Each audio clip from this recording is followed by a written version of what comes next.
Several years have passed since I married my husband. Now, we have a delightful daughter named Holly, who is 5 years old and attends kindergarten. My husband, Kyle, is a serious, meticulous, and responsible individual actively involved in housework and childcare. Kyle's commitment makes him an excellent husband. He is passionate about education and has enrolled Holly in tutoring classes to prepare her for elementary school. One day, as usual, time flew by while we were taking a shower together. It appeared that they diligently review the tutoring lessons every day, and I admired their hard work. However, on this particular day, it took unusually long. I called out towards the bathroom, asking if they were coming out, but received no response. Concerned, I continued calling Kyle and Holly, but there was still no sign of them. Feeling something was amiss, I went to the bathroom and heard sounds that suggested both of them were inside. Wondering if they were playing, I quietly peeked inside and was astonished by a shocking scene. Without hesitation, I rushed to call 911. My name is Michelle, 33 years old, a stay-at-home mom with a 5-year-old daughter named Holly. My husband, Kyle, is 35, 2 years older than me, and works in sales at an electronics manufacturer, where we initially met. Our relationship blossomed due to a coincidental seating arrangement at an end-of-year company party. Despite Kyle's serious and meticulous demeanor at work, our connection grew closer as we exchanged polite conversations. This incident shattered the harmless sense of security I felt towards Kyle. However, as the alcohol started to flow, I saw a more relaxed side of him. "You move so briskly, like a squirrel. You were definitely in some sports club, right?" Kyle's face was slightly red, perhaps from drinking too much. It was refreshing to talk about things other than work for a change. "I was in the basketball club during my school days. The game's not over until you give up. That was my youth," I said, becoming more talkative as the alcohol took effect. "That sounds nice. Youth. I was a bookworm during my school days and didn't do much of anything. I really wanted to join the track team, though." Kyle's expression clouded over for a moment as he looked distant. "But I'm having fun today," he said, swaying slightly. I saw a smile on his face that I had never seen at work. Our conversation broadened, and we got engrossed in chatting. Kyle mostly listened, nodding along, which made me feel comfortable, changing my impression of him. Afterward, we would chat briefly at work and gradually started to dine out privately. It wasn't a lively connection, but the gentle vibe felt right, and we got along well. During one date, I bluntly asked, "Are we dating?" He nervously replied, "Yeah, of course, we're dating." This is how I put an end to our ambiguous relationship. Even when we went out to eat, he would say, "I'm fine with anything, so order what you like," never insisting on his preferences. "Sometimes you should express your own opinion." I would get annoyed. Kyle would hurriedly apologize. Despite being a peacemaker, when he drank, he would often express his inferiority complex about education, saying, "Tim from sales is from a prestigious university. It really makes a difference. He's genuinely brilliant. Compared to him, I'm nothing." Each time, I would reassure him, "From my perspective, you are more than respectable." But Kyle would retort, "Michelle, you don't understand at all," and get angry. I was surprised by this side of Kyle. As I calmed him down from his drunken state, our relationship has been smooth, without any significant arguments, and we've been getting along well. After dating for 3 years and feeling like it was about time, the topic of marriage came up. For the marriage introduction, we decided to visit my husband's parents, but it seems he's not too fond of them. He was hesitant to introduce me. Both of my husband's parents were civil servants, and he has an older brother who seems to be doing research at a university. Thinking my husband grew up under such earnest parents made me realize why he's so serious, though there seems to be some discord with his parents that I don't understand. On the other hand, my parents run a restaurant and never nagged me about studying, always saying health is the most important. I'm grateful for being raised freely under my father's philosophy. I had the freedom to choose my path and ended up graduating from a community college. Despite our different family backgrounds, we smoothly got married without any objections from our parents. After marriage, we both continued to work, and my husband actively helped with household chores. While I handled cooking and laundry, he eagerly took on the task of sorting the trash, which was a huge help. People say I'm a bit careless and not good at meticulous tasks, but nicely put, I'm broad-minded. On the other hand, my husband is meticulous, always concerned about whether the trash is properly sorted. I thought we made a good couple, complementing each other's shortcomings. Soon after we had a child, my husband was overjoyed, touching my stomach and expressing his desire to raise our child with care, aiming for them to become a Harvard graduate, or maybe even a doctor or a minister. His over-the-top remarks made me laugh, assuring him that they would undoubtedly be smart like him. During the pregnancy, he bought classical music CDs, claiming they were good for prenatal education, and talked to the baby in my belly, showing how attentive he was. Moreover, he did everything to prevent me from getting stressed, emphasizing its potential harm to the baby. I was a bit worried about him trying to handle everything on his own after giving birth. My husband was against me continuing to work after childbirth, emphasizing that we should prioritize our child. However, I strongly wanted to be with our child. After discussing it with my husband, I decided to quit my job and focus on childcare and housework. He was always agreeable but surprisingly passionate about our child's education. He believed the beginning is crucial, so he wanted to give our child as solid an education as possible. He researched various things himself, bought numerous educational toys, almost to the point of being ridiculous, and started taking our child to music classes designed for infants, an educational method that uses music to develop children's sensitivity and expressiveness. In addition to everything else, we also started attending baby swimming classes, and since these classes required parental involvement, my days became even busier. However, my husband continued to help with housework and took excellent care of our daughter, Holly. She grew up quickly, walking and talking early, and we were delighted to see her thrive. When she turned 2, she began attending piano classes, and Holly continued her lessons without complaint, though she occasionally threw a tantrum about wanting to play in the park all day.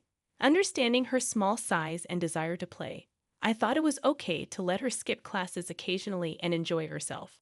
Contrary to my thoughts, my husband was already thinking about Holly's next goal when she turned 5. He brought home many elementary school brochures, emphasizing the crucial start. This surprised me, as I hadn't thought about it. He passionately argued about the importance of elementary school, stating that a child's future growth depends partly on their effort, but also on the environment they're placed in. He believed it was our duty as parents to provide the best possible environment. As a result, we decided to do everything we could for Holly's elementary school application. My husband's motivation and high expectations for Holly were apparent. One day, my parents visited to see their grandchild, and as soon as they put down the fruits they brought as a gift, they were surprised to see banners on the wall. Holly's only 5, right? What's with this house? My father looked puzzled. Eat breakfast together. Let them do at least one household chore.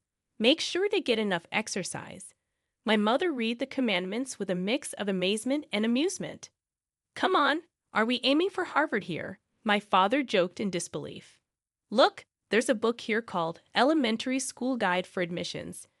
My mother pointed to a pile of books on the living room table.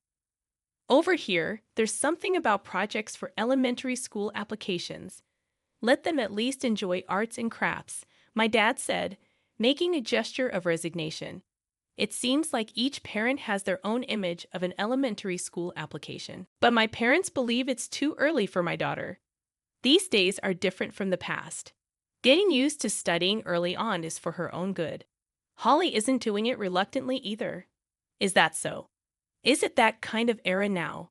My dad said, looking far away. Talking to my parents about our approach to education, they didn't seem very convinced but left with a just don't overdo it, okay. And so the busy days continued. There were times I thought it might be too much, but Kyle would sternly remind me that we have to be firm as parents for Holly's sake. So I decided to keep at it. Holly goes to a private kindergarten from 9 o'clock a.m. to 4 o'clock p.m. on weekdays. She's made friends and enjoys playing outside, always cheerfully heading to school. The curriculum includes reading and writing lessons. After kindergarten, it's off to tutoring classes daily. To manage Holly's tutoring schedule, I, who used to be a paper driver, have started driving before tutoring starts. Holly eats her snack in the car. How's tutoring? Not too tough, I ask casually. I'm okay. I'm doing it for Mommy and Daddy, Holly said with an untroubled smile, not complaining despite probably wanting to play more with her friends. Thank you. Let's keep at it together, I said, hugging her tightly. At least until the elementary school entrance is over. After that, I thought about giving Holly some time to relax. Kyle would usually try to come home from work on time so that, after I pick Holly up and make dinner, he and Holly could take their shower together, which had become a daily routine. In the bathroom, Holly would excitedly share every new thing she learned, and Kyle would clap, saying, "Brilliant, Holly, you're a genius." Their laughter made even cooking feel lighter. After the shower, Holly would come out, saying, "Daddy praised me," looking very pleased. However, Kyle's work schedule changed due to a department transfer, leading to more late nights. He seemed to carry a heavier expression, brooding over something, especially since Holly's school application. Kyle's demeanor changed. He appeared sincere and kind outside, but revealed a cruel and terrifying side at home. Gradually, these aspects began to surface as the stress built up, and he became more aggressive, even towards Holly. "Kyle, today, Holly?" I'd start, but he'd be distracted. "What is it?" "Something that needs to be heard now." He'd respond curtly, clearly irritated. "Oh, by the way, about separating the trash, please try to remember," he'd say in a low voice, suddenly changing the subject. "Sorry, did I mix them up again?" I'd turn around hurriedly. "Geez, is your head filled with trash?" he muttered without looking at me. For a moment, I wondered if I'd heard him wrong, but then I tried to cheer things up by showing him the paper airplane Holly made at kindergarten. "Holly made this paper airplane today. It's well made, isn't it?" Then Kyle crushed the paper airplane in his hand, saying just one thing: "Don't create more trash." It was frightening. There seemed to be a side to Kyle I had never seen before, sending shivers down my spine. Meanwhile, Holly looked on, puzzled. Returning home to increasingly grumpy evenings, Kyle became even more reticent. Occasionally, he'd still take a shower with Holly, but those shower sessions grew longer. When I asked what they were doing, Kyle said they were reviewing for the tutoring sessions, and I admired their dedication. Holly, always eager to please us, would say she's doing her best for Mommy and Daddy. But then she admitted, "Daddy is a little scary.